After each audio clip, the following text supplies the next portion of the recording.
Hello guys, welcome to 5th Generation Hobby Shop and shout out especially kay Sir John Lee. Sir, this is your unit. Re-review natin, itetest natin, i-chrono test natin din yung unit mo. This is the ENC Glock 45. No? So, ayan siya with markings. With markings on grip, Glock. Very aggressive yung kanyang serrations dito sa grip. Ayan. So, pag hinawakan mo, yung kanyang frame pala nito, yung kanyang grip is standard. It's like Glock 17 grip, no? Kaya magazine niya is okay. Ang magazine niya is pang Glock 17 din. Okay, this is 24 rounder. Ayan. Ayan, and then sa other side naman, ayan yung markings. Ayan. Ayan yung aggression ng kanyang grip. Okay, trigger guard design. And then, ito, yung pinaka nagustuhan ko dito, yung kanyang serrations dito sa front. Ayan. Yung serrations, napakaganda. Napaka-aggressive ng serrations niya. Okay, sa Glock 19 kasi plain to. Pero sa Glock 45, with serrations, and also with serrations dito sa rear, ayan yung markings. Ayan, markings. So, engraved talaga siya. Ayan. Hindi siya pintura lang. Okay, engraved talaga siya. Ayan. Glock 45 Austria 9x19.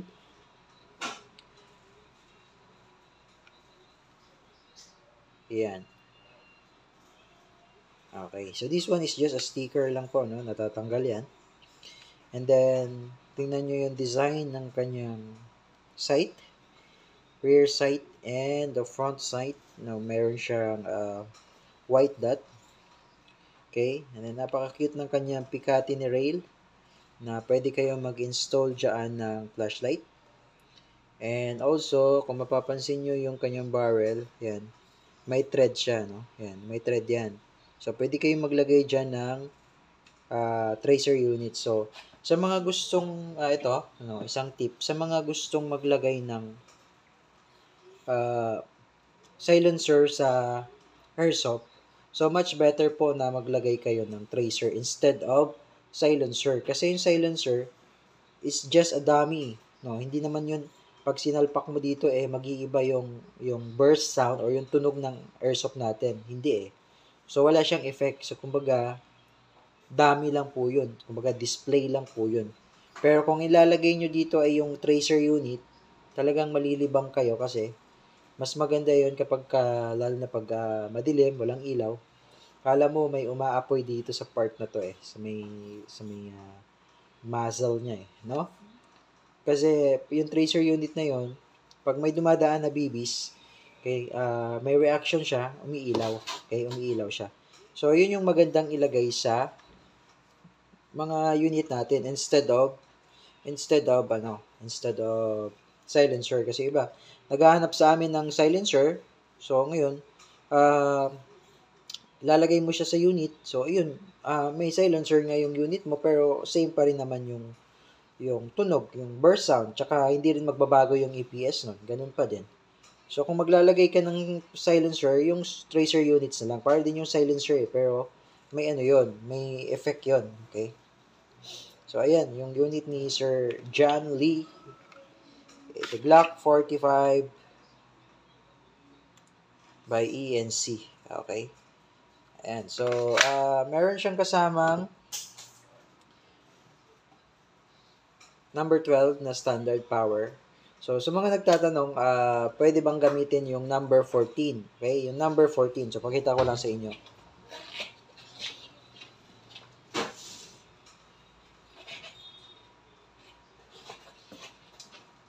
Okay, sa mga nagtatanong kung pwede ba daw gamitin yung number 14 na gas, so ang sagot po namin dyan, pwede naman. Pwede pong gamitin tong number 14.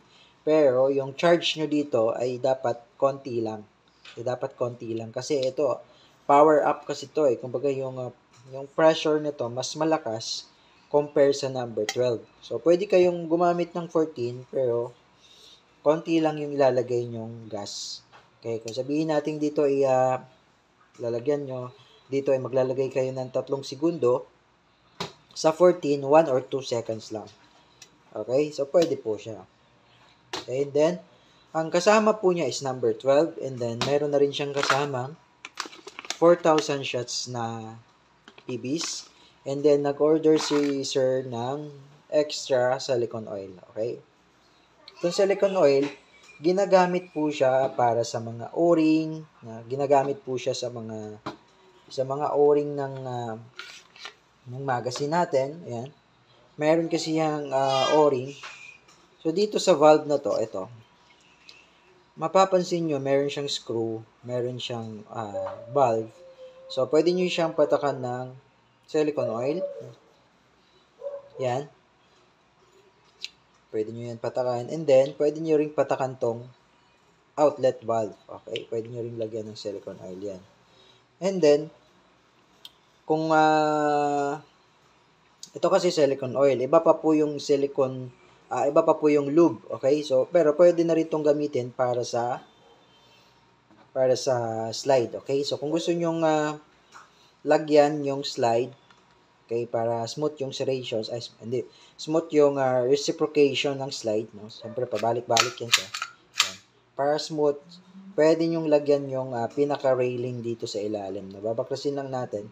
So, pag magbabaklas kayo, make sure walang magazine, no? Tapos, kasan nyo lang. And then, itong disassembly latch, yan, magkabilaan po yan. Yan. So, sabay nyo po yung ibababa. Okay, sabay po siya ibababa. Then slide. Okay, so yan mga internals. Okay, loading nozzle, vertical spring rod, yung hop-up disassembly, hop-up assembly. Okay, so ito po, dito lang po kayo maglalagay sa part na to. Ito, yung part na yan. Hindi lang masyadong klaro. Pero meron kasi yan kanal. Yan, itong kanal na yan yung pinagdadaanan ng itong bakal na to. So, dyan dumadaan yung kanal. So, syempre, pag pabalik-balik yung slide yan, syempre, pumuputok kayo, pabalik-balik yung slide, natutuyo yan. Okay? So, para hindi kayo mahirapan maglagay, ito lang yung lagyan nyo, yung frame. Kasi kakalat lang naman yan. Ayan. So, ito, lalagyan ko na siya. Ayan. Yung pinaka-part na yan, yung frame, yan yung kailangan nating lagyan ng, kumbaga, kailangan lubricated siya, kumbaga. Ayan. Diyan sa part na yan, pwede kayong maglagay. And then, kalat nyo lang. Then, every time na mapapansin nyo parang tuyo, maglagay kayo ng lube. Okay? Kailangan natin siyang ilube kasi kahit yung mga real steel nga, nilulube. So, ito, kailangan din natin ng lube. So, pagbabalik, ganito lang po. Ayan, babalik nyo lang yung dyan yan. Pasok nyo lang. Ayan. Make sure na hindi sumabit yung yung rod. Okay? Ayan. Okay. Okay, so ayan. So, ngayon, itetest natin itong, sir, yung gas. Kasi minsan may gas na hindi nagkakarga O baka bumara. So, ngayon, itetest natin. So, itong magazine mo, wala tong lamang gas. So, paano ba natin malalaman na wala siyang gas? Ayan. Nadidiinan mo siya. Ayan, ito, nadidiinan itong outlet valve. So, lumulubog siya. Pag wala siyang gas, walang lamang gas to, lumulubog yan. Ayan, lumulubog. Ngayon, pag nilagyan natin siya ng gas, wait lang. Okay. So, pag nilagyan natin siya ng gas, so, pag maglalagay kayo ng gas, kailangan inverted position. Ayan. Tutok nyo lang yung nozzle dito sa valve, inlet valve, then press. 1, 2, 3. Okay, 3 segundo lang. Then, iwasan nyo rin po yung diin ng diin o your jerking. Iwasan nyo po yun kasi para hindi tumalsik yung o-ring. May o-ring kasi yan na maliit dyan sa part na yan. Itong part na yan sa inlet valve. Okay, 3 segundo. Okay. Okay na po yun. Yung 3 segundo na yun.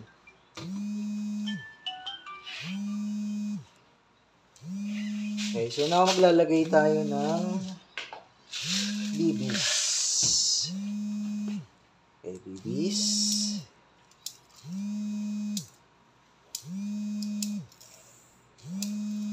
This is 24 rounder pero we don't advise na sagad siya sa 24, no? Para yung spring natin, maalagaan din natin, hindi siya agad. In the long run, hindi siya agad lumambot. Okay? So, yan. May gas na, may BBs na. Okay, so test fire tayo. Okay? Unit of Sir John Lee, Glock 45 by ENC.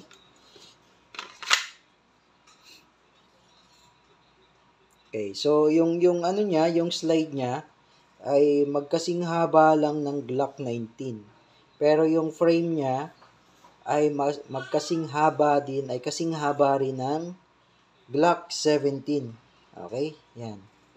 Okay, so yan yung ayan, medyo maliit yung kamay ko. Ayan. Kung malaki yung kamay nyo, saktong-sakto lang ho ito sa inyo. Okay, so ngayon magte-test fire po tayo. Sir John Birch Lee. Okay, test fire natin, tsaka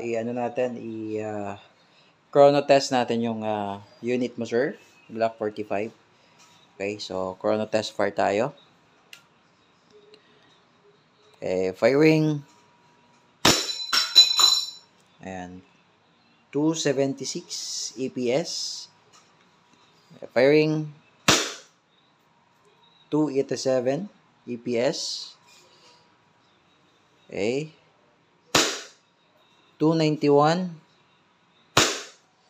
289. 284. Okay. So, yan yung EPS niya. Okay, so ubusin lang natin yung bala. Firing.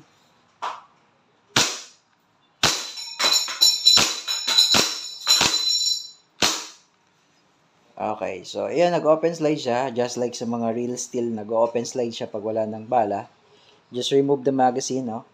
Press nyo lang yung slide stop slide, itong mag catch. Yan. Yan. Press nyo lang itong mag catch.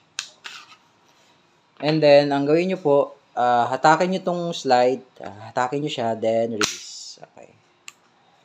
So, ayan. So, Sir John Lee, okay na po ang inyong unit, sir. Okay, Glock 45 by ENC. If you have more question regarding your unit, just message us sa aming Facebook page, 5th Generation Navy Shop. Thank you, sir, and God bless.